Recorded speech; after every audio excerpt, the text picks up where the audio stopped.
Donc à l'époque, le premier appartement, c'était en cash. Si tu vas à la banque, tu prends ton sac Adidas comme dans les films, tu le remplis de petites coupures, tu as un vrai gros sac Adidas rempli de cash et puis tu as payé. Ils avaient acheté ça 30 millions d'euros, ils l'ont revendu 2 ans plus tard, ils l'ont revendu 60 millions d'euros. L'appartement, à l'époque, ils en voulaient 120 000 euros. 120 000 euros, je traînais un petit peu les pieds. Donc on l'a pas fait encore une fois. L'appartement est vendu et aujourd'hui, cet appartement-là, il vaut 400 000 euros. C'est même si la marge peut être plus petite dans Ah, certains cas, elle est excellente de par son timing.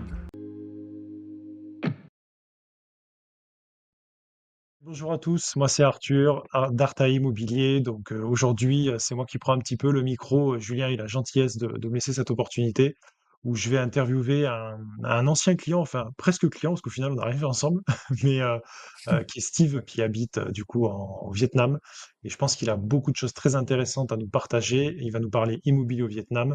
Et donc on va commencer dès maintenant. Steve, si tu veux bien te présenter en quelques mots d'où tu viens, ce que tu fais aujourd'hui dans la vie. Voilà, histoire de poser les bases. d'accord. Eh bien bonjour, donc moi c'est Steve, j'ai 48 ans. Au Vietnam depuis 2001, fin 2001. Originaire de Toulouse, donc je suis né à Toulouse, mais non, j'ai pas d'accent toulousain parce que ma famille a beaucoup déménagé étant petit. Donc je suis revenu à Toulouse quand j'avais 14 ans et je suis reparti de Toulouse, j'avais 25 ans et je suis parti donc au Vietnam.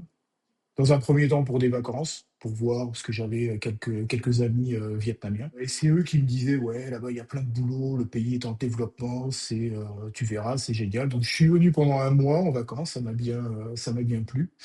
Et je me suis effectivement rendu compte que dans mon domaine, qui est la construction, qui est le BTP, qui avait effectivement un énorme potentiel.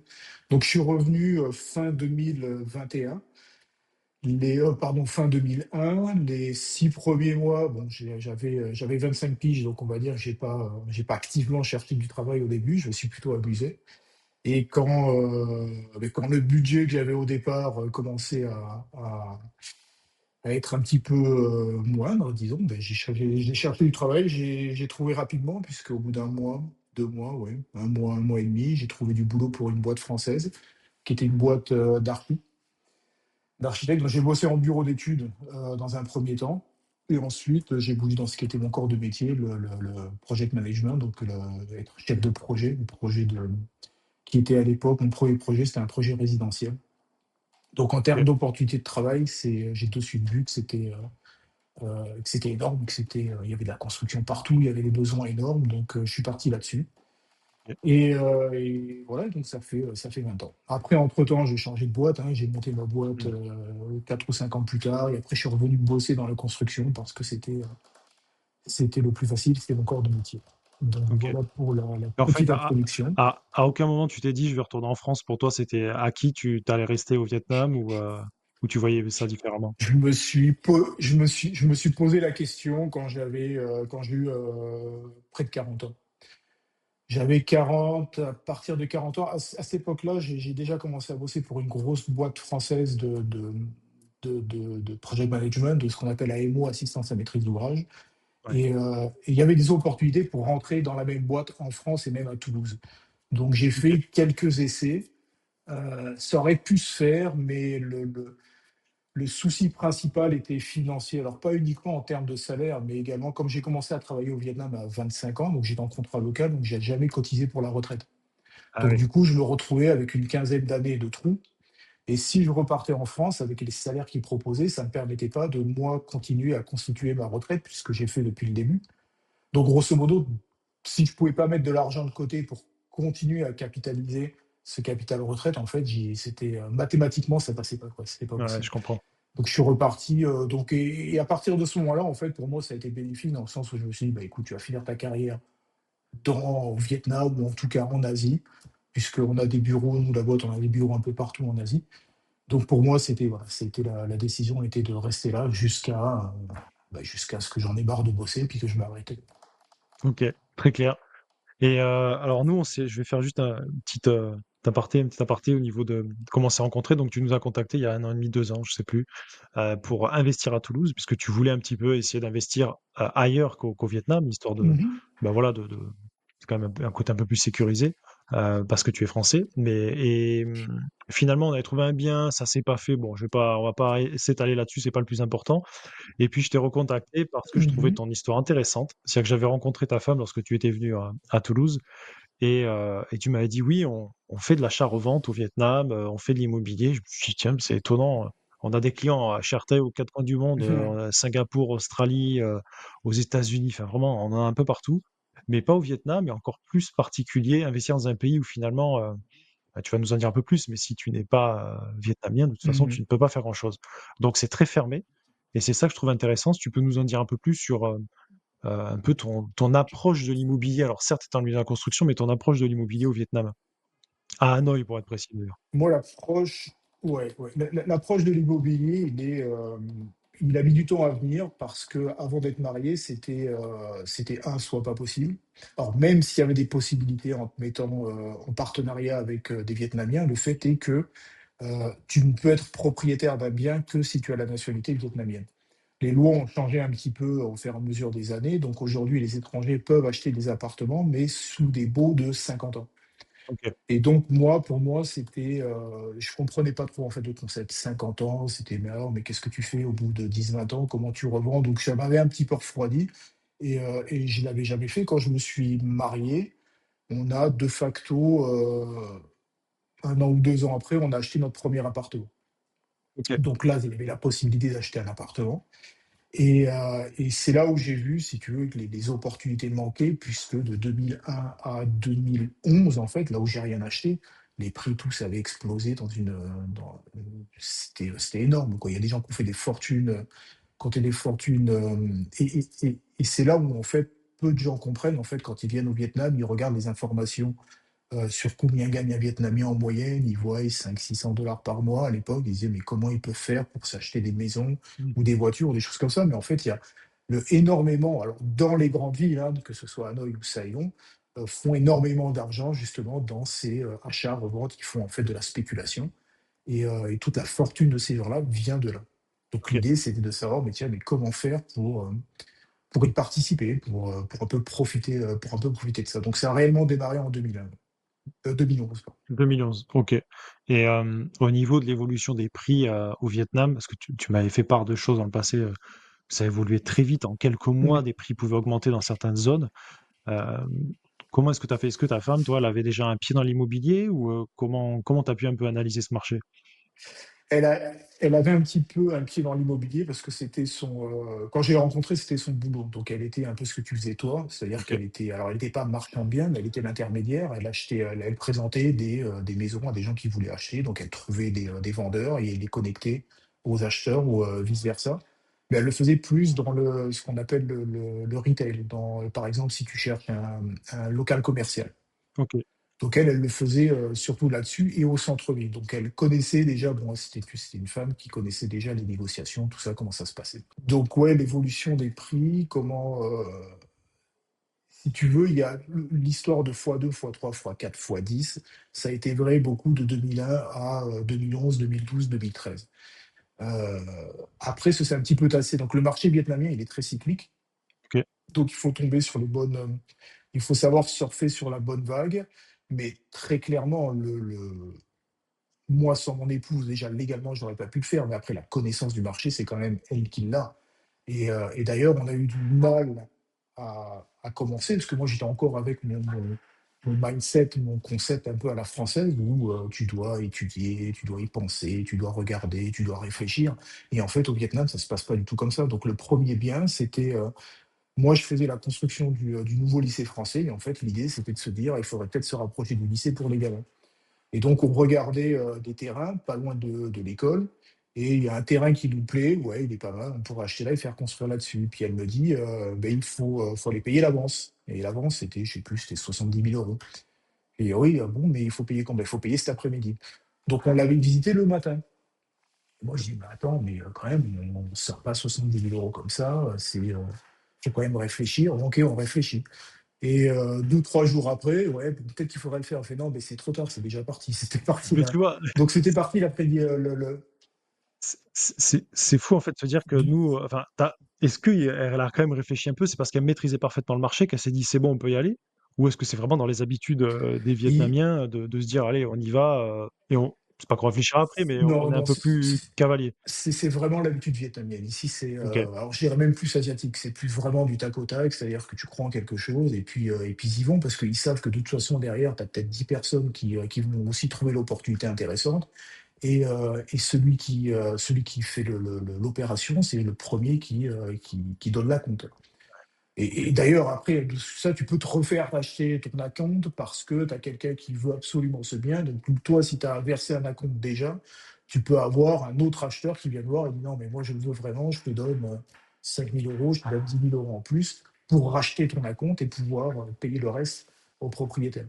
Mais tout ça, ça se passe effectivement dans, la joie, tous les derniers biens qu'on a achetés, c'était ça. C'est tu visites le bien, tu sais bien, ok, tiens, prends ton acompte et c'est presque instantané, quoi. Tu prends ton téléphone et puis tu fais un virement de 50 000 euros pour t'assurer que c'est toi qui vas pouvoir acheter le bien.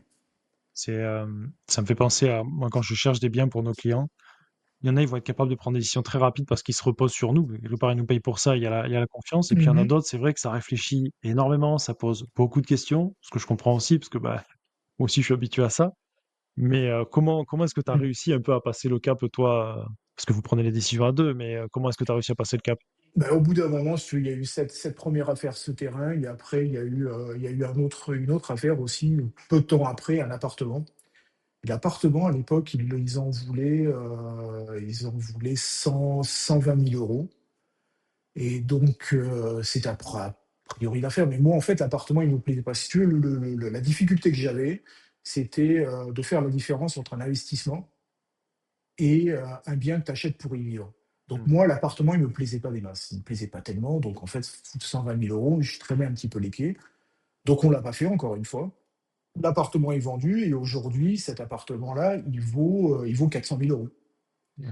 Donc, si tu veux, c'est Ça vaccine. 6 ans plus tard, il vaut 400 000 euros. Donc, tu te dis, putain, merde, Ouais. voilà, quoi, c'est une bonne opportunité ratée. Mais à partir de ce deuxième, je lui ai dit, écoute, on va faire un compte, on va y mettre notre argent en commun, et puis c'est toi qui gères. Bon, il y a tant d'argent dedans, et puis dès que tu sens qu'il y a une opportunité, bah, tu y vas, et puis en avant. Donc elle m'en parle quand même, elle me montre des fois des photos, ou alors elle me montre on fait un FaceTime, on fait un truc comme ça, je donne mon avis, mais plus un petit peu en arrière en disant bah écoute si tu trouves ça bien c'est bien. Alors après la Ouais. différence c'est qu'il y a quand même en prise de risque il y a quand même moins de prise de risque dans le sens où c'est un marché qui est toujours en forte croissance.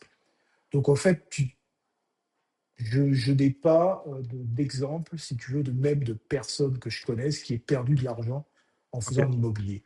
Ce que tu peux considérer un échec c'est par exemple tu as tablé pour faire 10-20% en X mois et ben, ma foi, tu les fais pas et peut-être que tu as gagné que 5% Ok. et en fait, c'est vécu comme un échec parce que tu as pas fait l'argent que tu pensais que tu allais faire.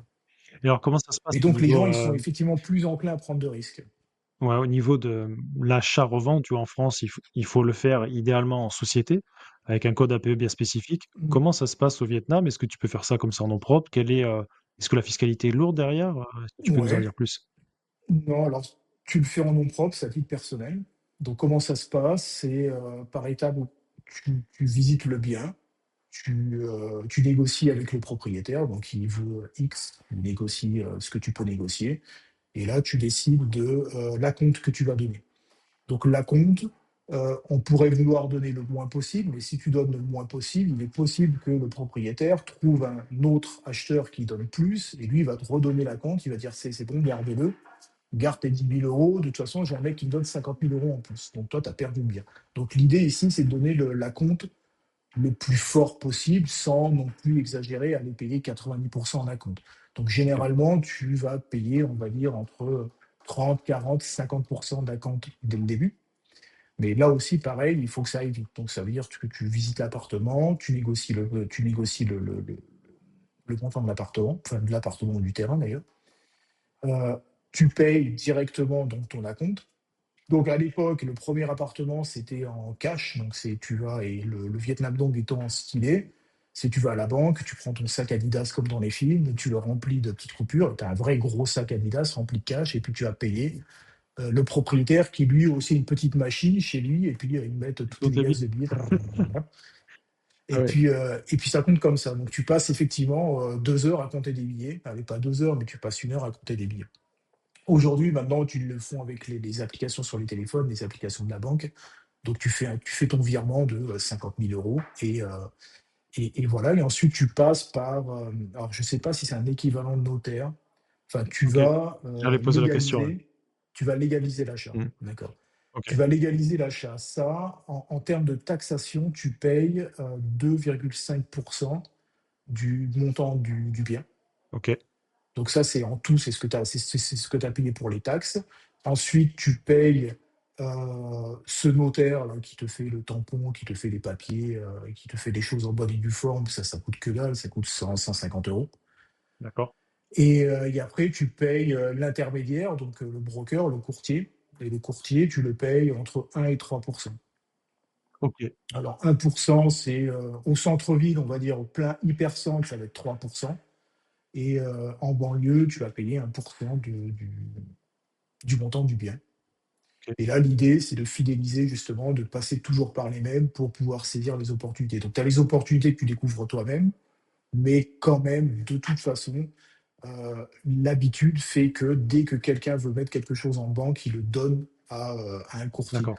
Donc, il faut toujours, de toute manière, passer par un courtier. C'est une obligation ou est-ce que tu peux vendre toi directement de particulier à particulier Non, comme en France? Tu, tu peux vendre directement de particulier à particulier. Tu économises le prix du courtier. Donc, les gens Ouais, préféraient ne pas passer par un courtier, mais il s'avère qu'il y a énormément de gens qui en vivent de ça. Et donc, ils sont toujours à l'affût ouais. des opportunités. Et ces gens-là, un peu comme vous aussi, ont une capacité de conseil. Donc, tu Mmh. as des bons, tu en as des moins bons. Mais tu as des gens qui vont te conseiller, qui vont te dire, ah, mais tu sais, d'ailleurs, dans 2 ans, il y a un projet de pont qui va être là, regarde. Donc, il va te donner des infos qui vont t'aider. Et, et, et l'atout, c'est de passer toujours par le même, parce que si tu fais 3 4 5 opérations par an, sinon là, ils sont contents, puisqu'ils prennent 1%, 2% Ouais, de chaque opération. Et donc, ils vont être plus enclins avec des clients comme nous, assez faciles, assez sympas, de te proposer, dès qu'il y a un truc d'intéressant, ils vont t'appeler, ils vont te dire, tiens, il y a un mec, il veut bien vendre son sûr. appartement, il peut pas rembourser la banque, il est prêt à faire un bon prix.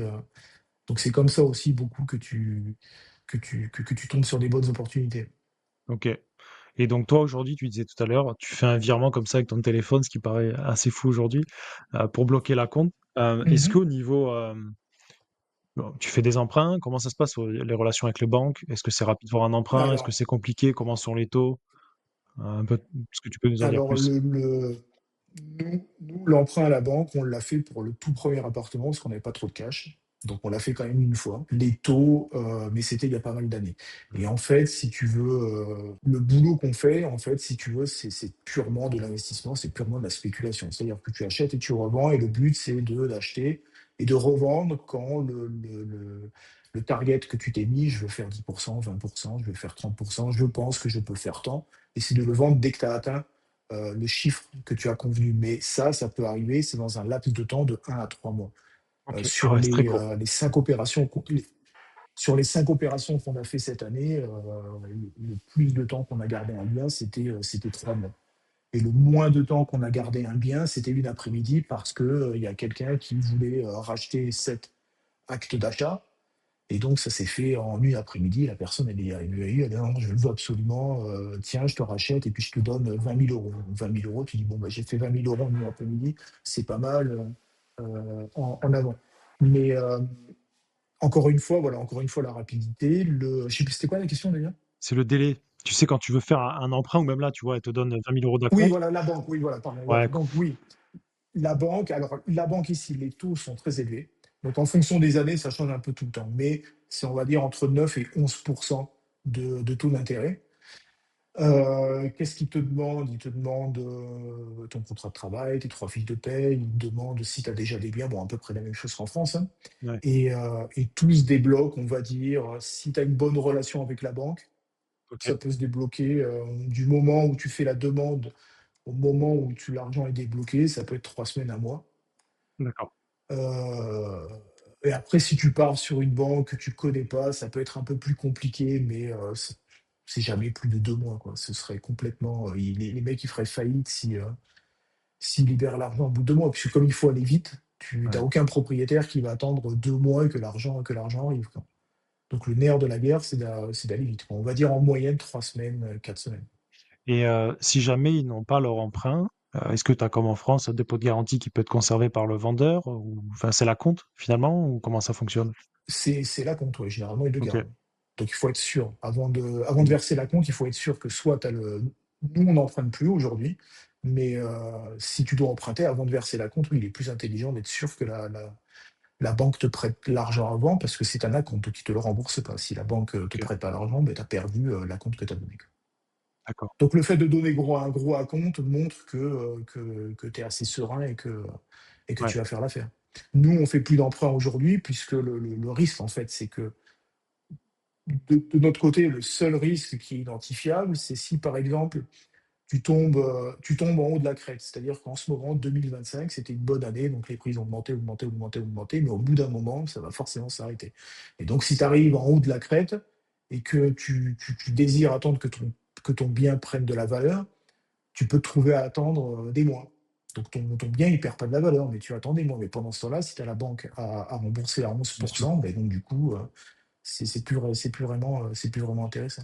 Donc il faut effectivement partir avec un petit peu de cash au départ et c'est de suite plus facile. Puis en plus, les propriétaires, les vendeurs, ils apprécient que l'opération puisse se faire sans avoir à attendre que la banque verse l'argent. OK et au niveau des nombres d'opérations là que tu as pu faire en 2025 ou même 2024, tu en as fait combien à peu près? Ben, sur 2025, alors j'ai un peu noté, on a fait 5 opérations et je pense que vous les montrerez. J'ai envoyé quelques. On va Alors, montrer les c'est photos, ouais. pas typiquement les photos que j'ai envoyées, ouais, c'est pas typiquement spécifiquement ce que j'ai acheté. Enfin, il y a quand même quelques photos, oui, du bien qu'on a acheté, mais c'est à chaque fois, si tu veux, c'est pas loin de là où j'habite. Il y a un développement urbain qui a commencé en 2011 et en fait, c'est sur 5 phases. Alors, c'est 550 hectares. Donc, ils ont fait OK, phase 1, phase 2, phase 3. Et donc, nous, comme on connaît bien le quartier, donc c'est surtout là-dessus qu'on achète. Donc, là-dessus, on a fait une première opération sur une tour où on a acheté un petit appartement qui faisait 149, qui faisait 40 mètres carrés, mais on l'a transformé en duplex. Donc là, c'est la seule fois où on a fait des travaux. OK, On a fait des travaux, mais peu de travaux. Donc, on l'a acheté 130 000, on a fait 10 000 euros de travaux, donc 140 000, et on l'a revendu au bout de 2 mois, on l'a revendu 170 000. Bon, on l'a transformé en duplex. OK, Ensuite, dans une autre résidence, donc une autre tour, c'était un appartement de 80 mètres carrés, on l'a acheté 150 000, on l'a revendu 170 000. Ça, c'était au bout d'un mois, je crois, donc ça fait 14%, c'est ce qui était sympa en un mois. Une autre, pareil, une autre tour à côté de 70 mètres carrés, on l'a acheté 155, on l'a revendu 180. OK, La quatrième opération, c'était quelque chose de similaire. On a acheté 140, on l'a revendu 160 000. Donc, c'est des appartements qui sont tous dans des tours différentes. Mais si tu veux, quand ils font un nouveau projet, par exemple, tu as 3, 4, 5 tours, tu as de suite 2000, 3000 appartements qui sont mises à OK, disposition. Donc, mais 2000 à 3000 appartements, si tu veux, les choses qui marchent bien, de notre point de vue, c'est les appartements qui sont un peu atypiques. Donc, c'est-à-dire que par exemple, tu vas avoir 3, 4, 5 types d'appartements, et là, tu vas en avoir 2000 qui sont comme ça. Donc là, si tu veux, il y a moins de tension, il y a moins de gens il y a beaucoup plus d'offres. Donc effectivement, tu fais moins d'argent. Et après, ce qui marche bien, c'est d'identifier les appartements qui peuvent être transformés en duplex, ou les appartements avec une grande terrasse, ou les appartements qui sont un peu atypiques, parce qu'il y en a beaucoup moins. Les appartements qui sont en coin des tours, parce que là, tu vas avoir plus de fenêtres, plus de. ouais. Donc, tous ces appartements qui sont atypiques et donc où il y en a beaucoup moins par projet, donc ceux-là, ils se revendent beaucoup plus vite et beaucoup mieux. Donc ça veut dire, Et après, que tu te positionnes donc c'est du neuf, donc en fait tu achètes à un promoteur et tu revends? ouais. C'est ça qui est très étonnant. Non, alors non, on n'achète pas au promoteur. Si tu veux, après, OK, là, on rentre dans les. C'est très rare d'acheter directement au promoteur. Les d'accord. promoteurs, ils annoncent un prix, ils vont faire des publicités un peu partout, ils vont dire c'est 1 400 € du mètre carré. Mais derrière tout ça, tu as le promoteur lui-même, sa famille, ses cousins, le staff du promoteur, leurs amis, ils vont acheter les appartements par dizaines. Donc ils vont acheter étage par étage, ils se l'achètent pour eux, et après ils le remettent en vente. Donc en fait, tu te retrouves quasiment jamais où tu achètes directement le bien en promoteur, tu l'achètes toujours à une tierce personne. Ah ouais, d'accord. Et ce premier appartement, nous, qu'on a acheté, on l'a acheté vraiment pas cher en 2011 parce que celui qui nous l'a vendu, il avait 8 appartements dans la main. Mais lui, il avait fait des emprunts à la banque. Et donc, ça devenait trop lourd. Bon, il avait un petit peu craqué, je pense. Et donc, lui, il a été obligé de revendre le prix coûtant. Donc, sur ça, on Mmh. avait bien pris, on avait fait une bonne affaire. Ouais. Donc, oui, donc les promoteurs, non, c'est méga rare. Ou alors, si tu es pote avec le promoteur et tu as accès effectivement au meilleur prix que tu puisses avoir. Mais, euh, mais non, ça arrive jamais. Et la dernière opération qu'on a fait, c'est un petit peu différent. Là, c'est un terrain où il faut construire. OK. Et la différence avec les terrains, c'est que les terrains, c'est plus sur du long terme. C'est-à-dire que les Vietnamiens achètent, ils veulent tous être propriétaires d'un terrain. C'est l'appartement, c'est là où tu vas vivre, là où tu vas mettre ton gamin, là où tu vas mettre des grands-parents, ou peu importe. Mais après, tous les Vietnamiens doivent être propriétaires d'un terrain. C'est un peu culturel. OK. Donc les terrains sont une vraie valeur. Et tu peux faire d'excellentes marges sur les terrains. Tu peux faire du x2, du x3, du x4. Tout dépend en fait de ce qui va se passer autour de ce terrain-là. Et donc là, on a 90 mètres carrés d'un terrain tout pourri qui est dans un quartier tout pourri où tu voudrais jamais acheter quelque chose là-bas, où j'aurais moi-même jamais acheté là-bas il y a 15-20 ans en arrière, mais bon, tu le laisses là. Et on sait que dans 2 ans, il y a un pont qui va passer du centre-ville, qui va passer de la ville, et qui va amener pas très loin de là où on a acheté ce terrain. Donc ça va prendre forcément de la valeur. OK. Donc ça, c'est plus sur du long terme, effectivement. C'est pas le genre de truc que tu achètes et que tu Ouais. revends au bout d'un mois, 2 mois. C'est plus quelque chose que tu gardes 2, 3, 4 ans, 2, 3, 4 ans dans les mains. Et si je reviens juste sur les promoteurs, qu'est-ce qui fait que le Mm. promoteur, revend finalement aux gens de la famille et cetera et il revend pas directement plus cher à des particuliers? C'est une histoire de fiscalité? Comment ça se fait que ça se passe comme ça et qu'ils vendent pas de suite à un prix Je plus cher? pense, mais parce qu'il y a énormément de gens qui vivent sur la spéculation. Et ils font vivre également, et si tu veux, c'est bon. Et là, c'est vraiment de la spéculation, parce qu'il y a rien d'écrit, il n'y a rien c'est mon analyse à moi pour être Mmh. ici, et pour en plus beaucoup travailler pour les promoteurs, puisque nous, on suit des projets de Eh promotion oui. immobilière comme ça, donc on gère des projets comme ça. Donc je les connais, tous ces présidents de grands groupes, et ils ont une obligation quelque part, si tu veux, de tout leur staff, et ils ont tous des grosses, grosses structures où ils ont, tu vois, en France, un promoteur, Kaufmann, je sais pas, peut-être sur une opération, il va y avoir 2, 3, 4, 5 personnes qui vont être affectées à cette opération-là. Ici, de suite, ils vont avoir 50, 60 personnes. Donc, c'est des postes où ils embauchent, parce qu'ils aiment bien avoir des boîtes avec beaucoup de monde, Mmh. parce que la manœuvre est pas chère. Et donc, en fait, ces gens-là, ils sont payés pas cher, mais il faut quand même qu'ils aient l'opportunité de s'enrichir. Et ça fait partie de l'opportunité de s'enrichir, c'est-à-dire de pouvoir dire à son staff, je vais pas te payer bien, mais par contre, t'en fais pas avec moi, tu vas pouvoir accéder à avoir en premier à tous les appartements qu'on va faire. OK. On les vend pas cher, et dès qu'ils vont être sur le marché, dès que la tour elle va être finie, tu vas forcément te faire 20, 30%, 50%, 100%. Peu importe. Donc c'est aussi un attrait pour eux pour conserver leur staff.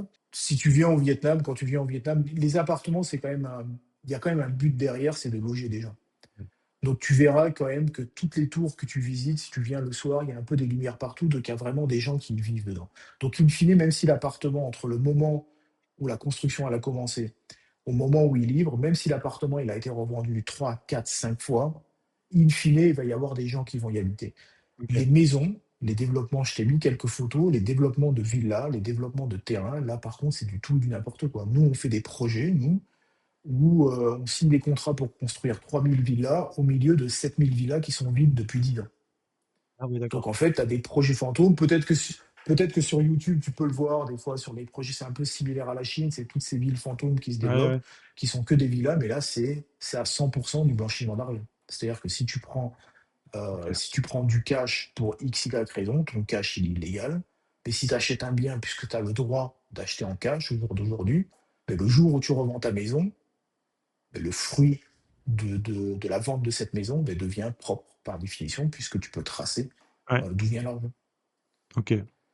Mais, euh, mais voilà, mais bon, mais ça, c'est un marché, enfin, en tout cas, c'est pas un marché sur lequel nous, on touche vraiment parce que c'est vraiment du non long terme. Il faut vraiment Mmh. avoir de la grosse, grosse caillasse pour se permettre de garder 5 6 maisons à rien faire pendant 10 ans Ouais, et à oui, pourrir et à juste les revendre quand on a besoin, quoi. Ouais. ouais, c'est quand même particulier. OK, intéressant. Du coup, bon, on affichera des photos un peu des appartements dont tu parlais. Est-ce que ça reste, des appartements de standing? On n'est pas du tout dans l'appartement qu'on peut imaginer, dans une ville, asiatique. On est vraiment sur, un Ouais, ouais, comparo, bah, ils ont fait, depuis, et le changement s'est fait, si tu veux, la ville de Hanoï, il y avait une densité, je crois que c'était la densité de population la plus haute au monde. Tous les gens vivaient un peu regroupés dans des petites maisons, tu sais, les maisons tubes qu'on appelle, mmh, les maisons tubes, où ils vivaient à plusieurs générations dans ces maisons au centre-ville. Et mais c'était un petit peu insalubre dans le sens où les infrastructures suivaient pas, tout le monde n'avait pas des toilettes dans leur maison, souvent ils devaient partager des toilettes un peu communes, mais même dans le centre-ville. Et le gouvernement, au bout d'un moment, a décidé, bon, il va falloir se moderniser un peu. Et la pression foncière étant telle qu'ils n'ont eu qu'une seule option, c'est de construire verticalement.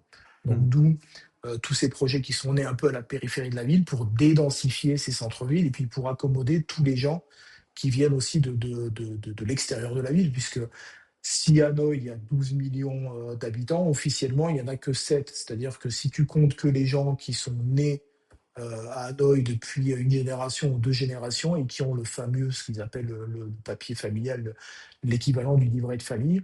OK. Quand ils font les, quand ils font, comment on appelle ça, Le tu sais, quand tu recensement? comptes le nombre d'habitants. Voilà. En théorie, ils sont 7, mais avec tous les gens qui viennent de la campagne, il y a 12 millions d'habitants, il y a 12 Ah, millions c'est d'habitants dans énorme. la ville. Donc ces gens-là, il faut quand même les loger. Ah ouais, c'est Ouais. assez fou. Et au niveau, parce que tu on parlait de l'achat-revente que tu faisais avec ta femme. Est-ce que vous avez fait un peu d'investissement locatif ou pas du tout?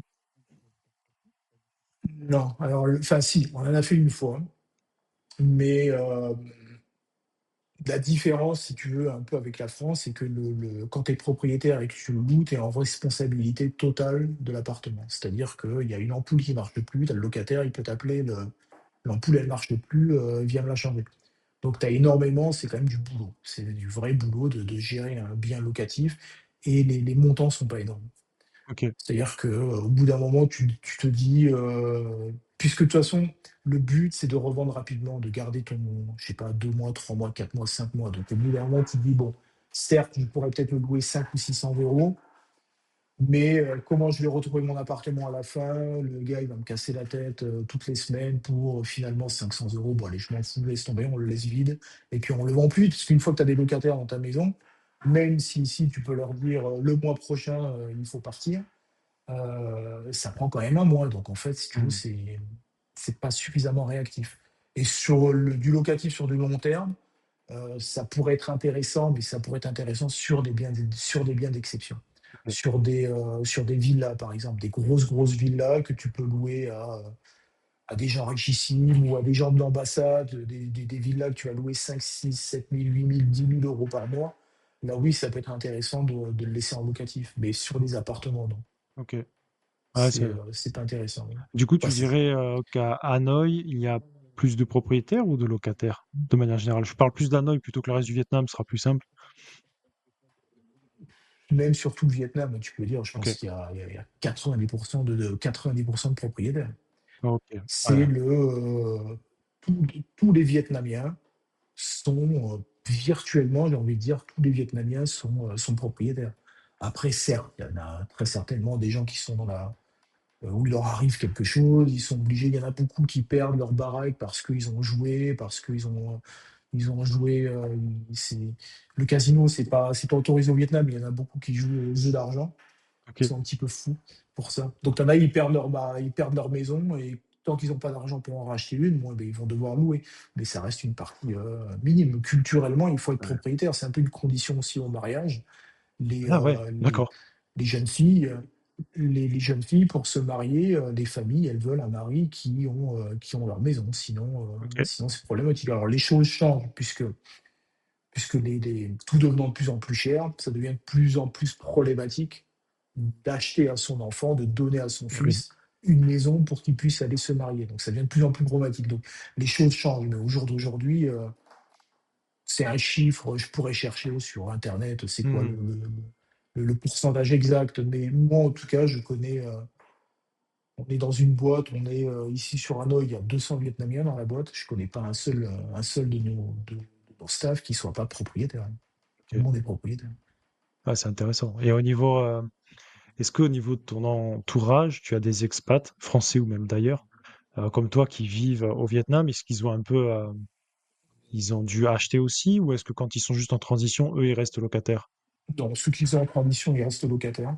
Mmh. Les seuls qui achètent, c'est ceux qui sont mariés, parce que ça permet quand même d'avoir. Tu peux, en fait, si t'es pas marié, tu peux t'aventurer à essayer d'investir au Vietnam. Tu prends un partenaire, mais tu aucune garantie. Au bout du compte, même si tu peux aller chez l'avocat, faire un acte pour dire que le bien, certes, il n'est pas à toi, il n'est pas à ton nom, il va être au nom du Vietnamien, mais l'argent qui a servi pour acheter cet appartement, c'est le tien. Donc ça, tu peux le faire devant un avocat et tu peux le faire légalement. Mais au bout du compte, s'il y a une dispute, si au moment de la revente, la personne, elle veut te redonner que ce que tu as mis au début et sans prendre en compte les gains qu'il y a eu, elle peut, tu Ah n'auras ouais, rien à faire. Et toi, en tant qu'étranger, tu n'auras rien à faire. Donc il faut vraiment que ce soit une personne de confiance. ouais, c'est Et clair. les seules personnes, et j'en connais peu qui le font, des gens qui sont là depuis longtemps, donc qui ont réussi à identifier avec toutes ces années, qui ont réussi à identifier des gens de confiance. Mais généralement, ils font la même chose, ils font ça sur du court terme.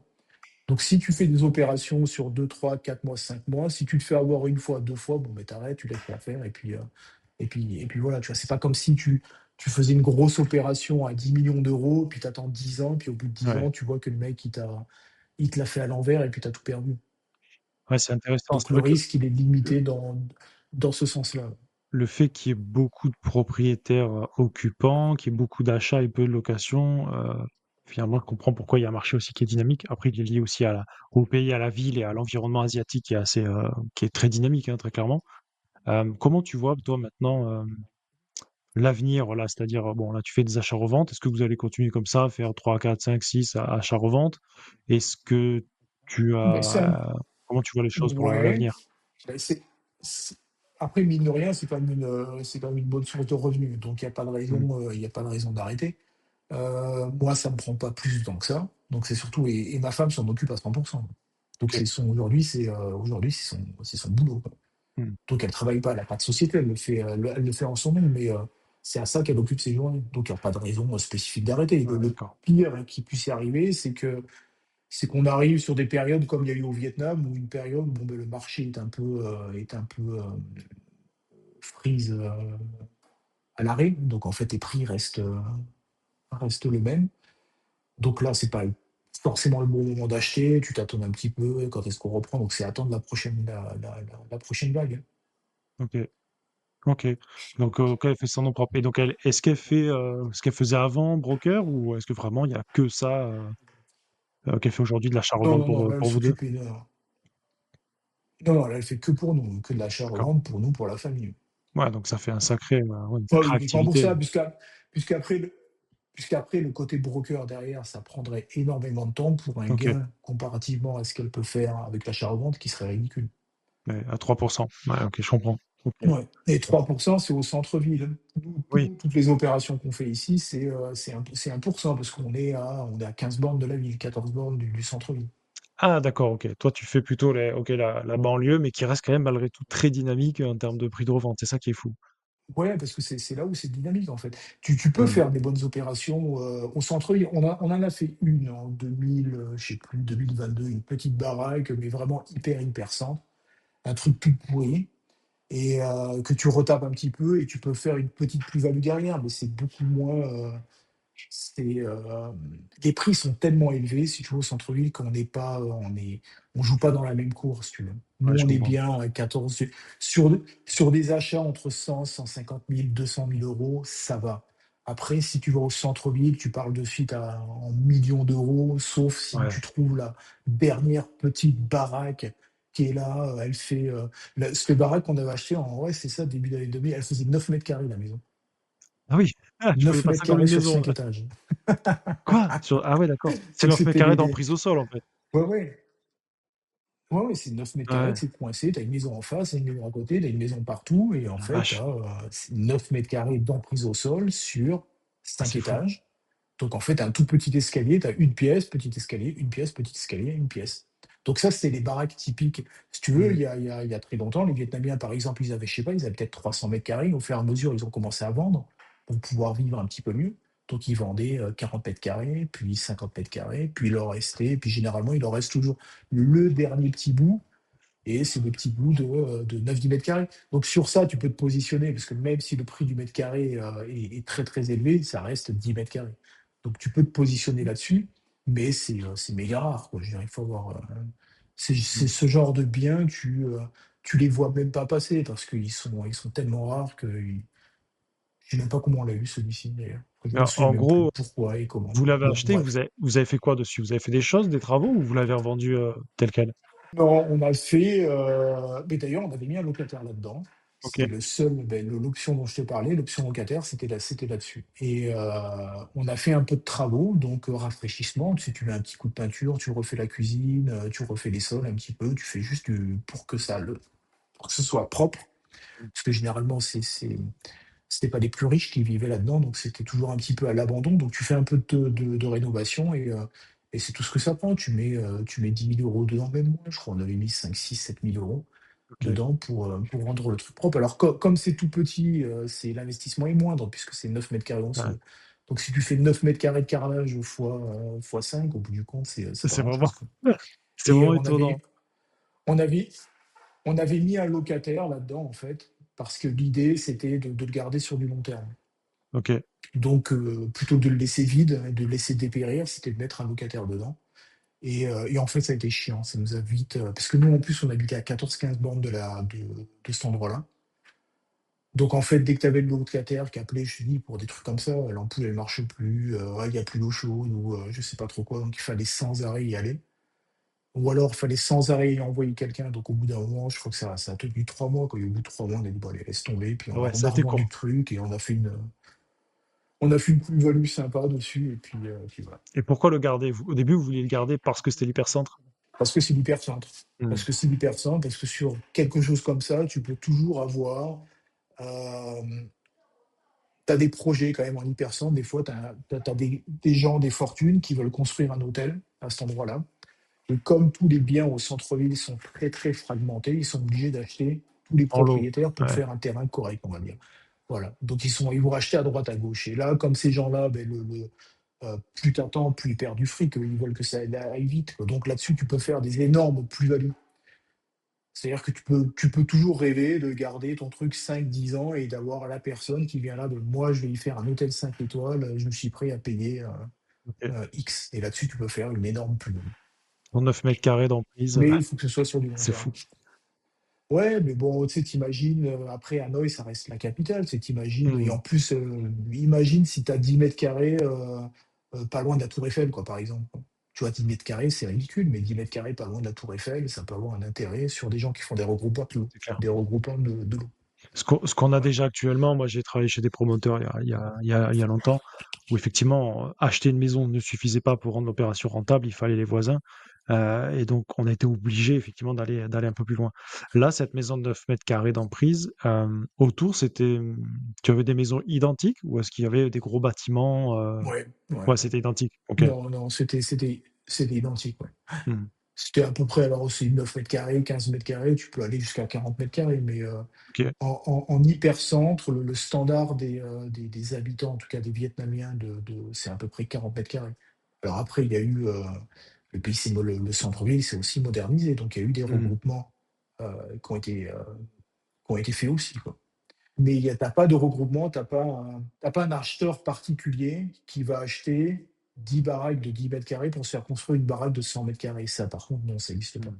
Ok. C'est vraiment des gens qui ont un projet d'hôtel ou un projet de peu importe, Ouais. qui vont faire des regroupements.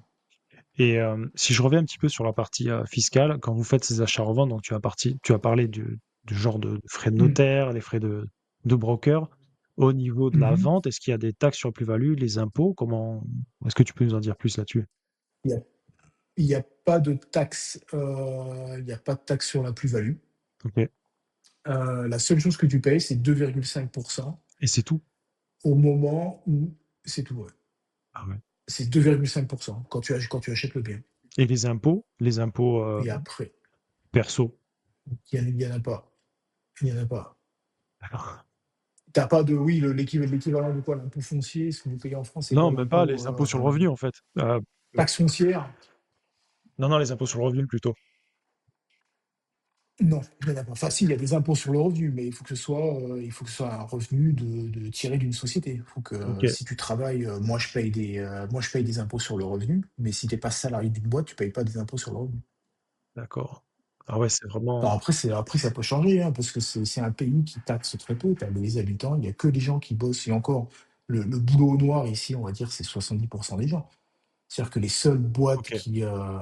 les seuls gens qui payent des impôts sur le revenu, il faut avoir une société qui est déclarée, donc il faut que ce soit déjà une société qui soit, sérieuse. Tous les sociétés étrangères, on est obligé de le faire parce qu'on serait les premiers qui seraient audités. Heu, les boîtes étrangères, ce seraient les premières auditées, donc c'est les sociétés étrangères, ils jouent pas à ça. Mais, ouais, enfin et après l'impôt sur le revenu est quand même assez conséquent. Ici, c'est 40 l'impôt sur le revenu. Enfin, d'accord. c'est dégressif en fonction de ton salaire. On va dire, c'est entre 25 et 40 d'impôt sur le revenu.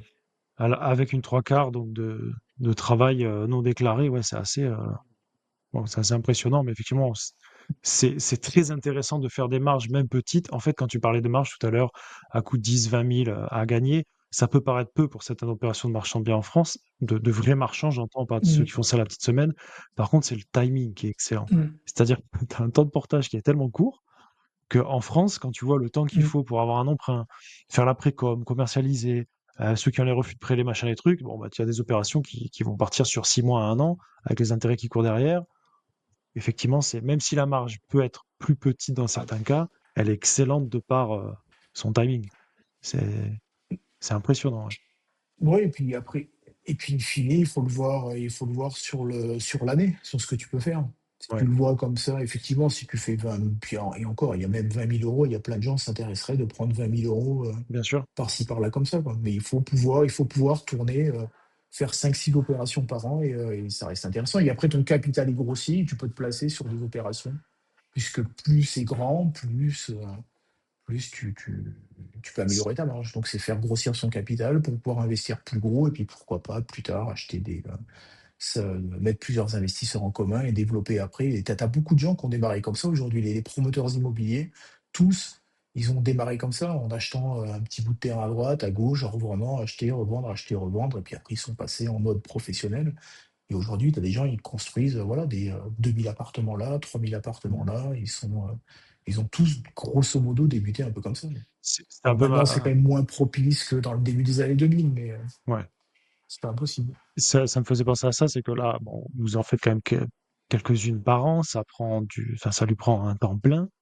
Est-ce que vous allez avoir cette volonté peut-être de vous associer, avec des Vietnamiens ou des genres de fonds d'investissement pour aller un peu plus fort, un peu plus vite? Ou est-ce que pour le moment vous restez, comme ça? Ça, pour l'instant, je pense que, en tout cas, c'est parce que on n'a pas de recherche active OK, là-dessus. Ce serait plus sur une question d'opportunité. C'est-à-dire que, par exemple, elle visite quelque chose qui est trop grand, qui est trop gros, qui coûte trop d'argent, mais c'est une super opportunité et qu'elle le sent vraiment. Là, on pourra chercher quelqu'un d'autre, un autre Vietnamien en partenariat, à se mettre à 2 ou 3 pour acheter ce bien-là. Ça, c'est possible, mais ça partira plus de l'opportunité plutôt que de la recherche active. OK, et donc du coup un Vietnamien. Et est-ce que tu as été Parce que là, approché des fois par des expats ou des étrangers qui souhaitaient, placer leur argent? Ça fonctionne un peu comme ça ou? non, moi, j'en connais très peu qui le font. OK, Heu,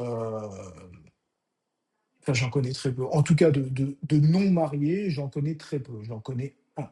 Donc tu vois, c'est pas beaucoup. Après, les gens qui sont mariés, ils le font tous. Heu, ouais, ils le font tous, mais à moindre mesure, on va dire. C'est plus à l'opportunité. Je veux dire, le fait est que, ma femme, elle est à temps plein dessus, mais quand je te dis temps plein, elle est pas, tu vois, elle se lève pas à 8 heures pour aller, marcher dans les rues pour voir s'il y a des trucs à vendre. C'est quand même un peu cool, tu vois? C'est pas ouais, c'est pas non plus, c'est pas le temps plein où tu pointes 8 heures par jour, quoi. C'est vraiment, ouais, mais il faut être disponible au bon moment. C'est-à-dire que quand le marché il est porteur, quand le marché il est dynamique, ben là, il faut y être à 100 il faut être à l'affût et effectivement, elle est un peu tout le temps au téléphone, quoi. OK. en train de discuter à droite à gauche sur les opportunités possibles. Je me mets à la place d'un investisseur étranger qui veut placer de l'argent, s'il a une société ou quelqu'un de confiance, ça reste quand même, des plus-values, des marges hyper intéressantes et rapides. C'est pour ça que je suis, Mais, bon, c- peut-être qu'il y en mais a, hein. c'est possible quand c'est très gros. C'est-à-dire que moi, j'ai eu des opérations qui ont été rachetées par des grandes fortunes françaises, des groupes français, OK. notamment une opération qui était une tour au centre-ville de 17 étages, moitié appartement, moitié bureau, donc ça faisait quand même 55 000 mètres carrés. Donc c'était une grosse opération là-dessus. Ouais. Mais donc cette personne-là a racheté un Français, donc enfin un groupement français a racheté cette opération-là. Et attends, alors à l'époque, pour pas dire de conneries, bon, ils ont fait quasiment du fois de grosso modo, je crois qu'ils avaient acheté le bâtiment, c'était début des années 2000, 2005, 2006. Ils avaient acheté ça 30 millions d'euros, ils l'ont revendu 2 ans plus tard, ils l'ont revendu 60 millions d'euros. Donc ils ont fait x2 et ça peut peut-être paraître énorme, mais ici, Ouais, c'est pas non plus. Tu vois, c'est oui, il a fait x2, quoi, c'est bien. ouais. C'est bien, mais c'est pas non plus waouh, c'est pas exceptionnel. Mais donc voilà, sur des gros projets, c'est possible de le faire. Maintenant, on n'en voit pas beaucoup parce que c'est un marché, je pense, qui est un petit peu compliqué de rentrer. Il faut connaître au moins quelqu'un, le cas par cas, je pense que pour ces gros groupes, tu vois, c'est peut-être pas super intéressant. Donc pourquoi il était vu cette personne-là? C'est parce que justement, elle avait une connexion avec quelqu'un qui était là depuis longtemps, un autre investisseur, mais vietnamien pour le coup. Donc OK. ces gens-là se connaissent entre eux. Lui, ce Vietnamien faisait des investissements en France à Paris, donc ils sont un peu partagés l'affaire. Mais après, pour les particuliers, euh, c'est ce que je te disais tout à l'heure, c'est pas impossible, mais il faut s'associer avec quelqu'un de confiance. Donc, Mmh. soit tu connais un Vietnamien qui t'a 100% confiance, ou bien, ouais, OK. ouais, je vois pas. Ouais, parce que C'est pas quand on impossible, en tout réfléchit, cas, j'en connais pas. tu vois, quand on réfléchit nous, au Portugal, on fait investir nos clients au Portugal, là, au Canada, à Hmm. Montréal, il y a quand même beaucoup de gens qui connaissent ou qui parlent de ces pays-là pour investir, ou des pays frontaliers Mhm. avec, la France. C'est vrai que le Vietnam, même les pays asiatiques, moi, j'avais regardé un petit peu le Japon qui est très particulier aussi au niveau du droit du sol. C'est tellement loin et tellement Hmm. loin de nos habitudes que c'est vrai que c'est quand même très rare. Mais là, on voit, enfin, tu nous démontres clairement qu'il y a des choses à faire à l'étranger avec des règles et avant tout, bah, finalement, la connaissance du marché local. Et là, c'est imbattable, effectivement, que d'avoir quelqu'un de confiance sur place. Sans ça, Après, oui, oui. De la France, de Toulouse, tu pourras jamais investir quoi que ce soit sans connaître le marché. Sinon, mmh, c'est pas possible. Mais après, le problème finalement, c'est le cadre légal. C'est parce que pour un acheteur en France, il n'y a pas son nom sur le titre de propriété, c'est quand même un peu bizarre. Donc tu vois, il ouais, va se sentir, c'est sur le titre de propriété, c'est lui qui a payé, mais sur le titre de propriété, c'est lui, je ne sais pas trop quoi.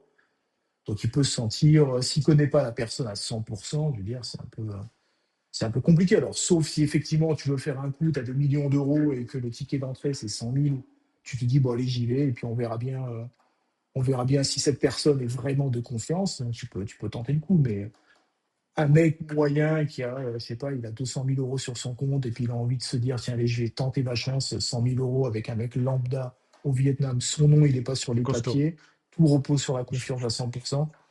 Ouais, c'est un peu compliqué, hein. Ça faisait partie des choses dont tu m'avais parlé au tout début de notre rencontre, il y a quasi 2 ans, où tu me disais vouloir mettre un petit peu, avoir l'immobilier à ton nom en France. Parce que je dis Ouais. n'importe quoi, mais Mm. je connais très mal la politique au Vietnam, mais demain, ça vire au rouge, façon de parler. Bon, bah, tu peux te retrouver sans rien et effectivement, avec des grandes difficultés de pouvoir récupérer des choses. Ben déjà, rien que moi, faire un virement depuis ma banque au Vietnam en France, il te faut des justificatifs. Alors, je sais qu'en France, ça devient de plus en plus compliqué, C'est classé rouge. les virements. J'ai entendu dire que c'était. Ouais, Ouais, ouais. Mais je suis obligé de le justifier. Et donc, il y a des cases à remplir. Donc, c'est les études des enfants. Oui, ça, je peux. C'est l'achat d'un bien. Oui, ça, je peux. C'est acheter des actions dans ma boîte. Oui, ça, je peux. Mais voilà, il faut que ça rentre dans des cases. Ils regardent bien que ce montant-là, il est en relation avec ce que tu gagnes tous les ans. C'est-à-dire qu'il est ouais, en relation avec ton salaire. Si par exemple tu gagnes 10 000 euros par mois d'accord? Donc tu sors 120 000 euros par mois, mais que tu veux faire un virement de 2 millions d'euros, les mecs vont dire, mais Ouais, non, ça passe pas, ton salaire, ça te permet pas de. Donc tu vois, ils vont quand même regarder, OK. regarder ce genre de choses. Et moi, ça m'a créé un problème, justement, un petit problème, dans le sens où euh, je mettais de l'argent, donc au départ, sur ce compte pour acheter des biens, ok? Mais j'achète aussi des actions dans ma société, enfin ma société, dans la société pour laquelle je travaille en France. D'accord.